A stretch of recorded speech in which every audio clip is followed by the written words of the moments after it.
ایک بار کوئی جنازہ آ جائے تو پھر کہتے ہیں کہ جنازگاہ میں لے جائیں، حالانکہ وہ جنازگاہ اور مسجد کے اندر قطعاً کوئی فرق نہیں ہے، جیسا کہ کچہری بازار جامع مسجد کے اندر آپ جا کے دیکھ لیں۔ یہی تو باتیں ہیں جس کی وجہ سے دین بدنام ہو رہا ہے، کسی مسلک پر نہیں نہ رہتے، یا تو بالکل مسجد کے قریب بھی نہ لائیں، وہ کریں کام جیسے مالک رب حنیفہ رحمۃ اللہ علیہ کہتے ہیں، یا جو دوسرے کہتے ہیں کہ مسجد میں پڑھ سکتے ہیں، محراب میں رکھیں پڑھائیں۔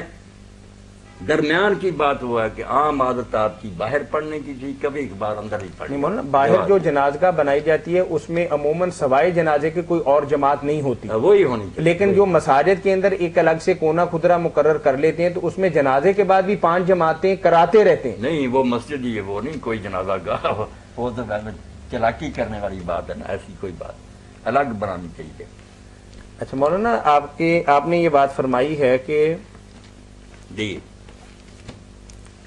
وہ میں کہہ رہا تھا 4 مسلک بیان کر دوں، وقت بھی ختم ہو رہا ہے۔ جی ٹھیک ہے۔ ایک تو ہے جو عام اہل سنت کا مسلک ہے کہ پاؤں دھونے چاہیے، ایک مسلک ہے شیعہ حضرات کا کہ پاؤں جو ہے ان پر مسح کرنا چاہیے، ایک مسلک ہے کہ یہ دونوں کرنے چاہیے۔ اتنے بے بس ہو گئے علماء کہ نہ گرامر سے مسئلہ ہاتھ ہوتا ہے، نہ ارجلکم سے نہ ارجلکم، دونوں کا معنی دھونا بھی بن جاتا ہے، مسح بن جاتا ہے، حدیثیں بھی دونوں طرح کی مل جاتی ہیں، صحابہ کے اقوال بھی دونوں کے مل جاتے ہیں۔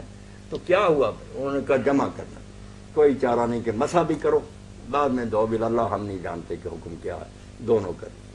اور شیخ اکبر محی الدین جیسے لوگوں نے کہا کہ مصیبت میں نہ ڈالو لوگوں کو، تخیر کے قائل ہو جاؤ کہ جس کا جی چاہے جس نے مرضی مسح کر لے، جس کا جی چاہے ڈھو لے۔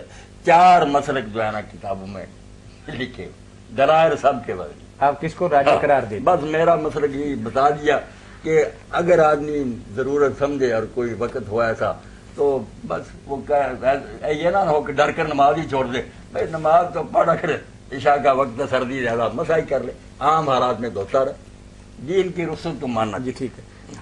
جی اگر میزان الشریعت الکبریٰ کورس میں شامل ہو جائے نا سارے لوگوں کے، امام عبدالوہاب شعرانی نے جب پوری شریعت کو دکھایا کہ ایک اختلاف بھی نہیں امت میں، اختلاف صرف عظیمت اور رخصت کا ہے کہ ایک حکم اعلیٰ ہے ایک ثانی کا، ساری شریعت کو اللہ کے بندے نے وضو نماز سے لے کر سزاؤں تک، اس نے کہا کیا اختلاف ہے اماموں کا، ایک ہی چشمے سے پی رہے ہیں، ایک اولا بتا رہا ہے ایک ادنا کی بات کر رہا ہے، ایسی پیاری بات میزان الشریعت الکبریٰ۔ وہ کہتا مجھے تو نظر آ رہا کہ سارے ایک ہی چشمے سے پی رہے ہیں، کوئی امام فضول بات نہیں کر رہا، وقت وقت کی بات ہے، مگر سب لوگ اپنی پڑھتے ہیں دوسروں کی نہیں پڑھتے۔ ٹھیک ہے مولانا، اگر کسی آدمی کا پیٹ خراب ہو یا بار بار اسے پیشاب کی حاجت ہوتی ہو یا ہوا خارج ہوتی ہو تو اس حالت کے اندر اس کے لیے بار بار وضو کرنا مشکل بھی ہے اور ناممکن بھی ہے اور تکلیف کا باعث بھی ہے، تو شریعت اسلامیہ کا اس شخص کے بارے میں کیا حکم؟ بالکل چھٹی ہے اس کو، ایک مرتبہ وضو کر لے، بے شک اگر وضو کے دوران بھی اس طرح کو ٹوٹتا جائے، بس پانی اپنے اوپر بہا لے اور سارا کر لے، پھر اس سے نمازیں پڑھی جائے۔ ٹھیک، جزاکم اللہ خیر۔ اس عذر کو اپنے لیے کچھ نہ سمجھے، وہ معاف ہی کر دے، یہ میرے لیے کوئی وضو توڑنے والی چیز نہیں، کوئی اور بات ہو جائے، ورنہ اس ہوا کو سمجھے میرے لیے اللہ کی طرف سے معافی، کوئی نہیں ایسی بات۔ جزاکم اللہ خیر۔ اس خوبصورت جواب کے ساتھ ہی ہم شکر گزار ہیں مفتی اعظم پاکستان محترم مولانا محمد اسحاق مدظ اللہ العالی کے۔ فتاوی آن لائن کے لیے ہمارا ٹول فری نمبر نوٹ کر لیجئے 08001117777۔ اس کے ساتھ ہی فتاوی آن لائن کا وقت اب اختتام پذیر ہوتا ہے۔ پروگرام کے میزبان اور فتاوی آن لائن کی پوری ٹیم کو اگلے اتوار تک کے لیے اجازت دیجیے۔ اللہ حافظ۔ بالکل۔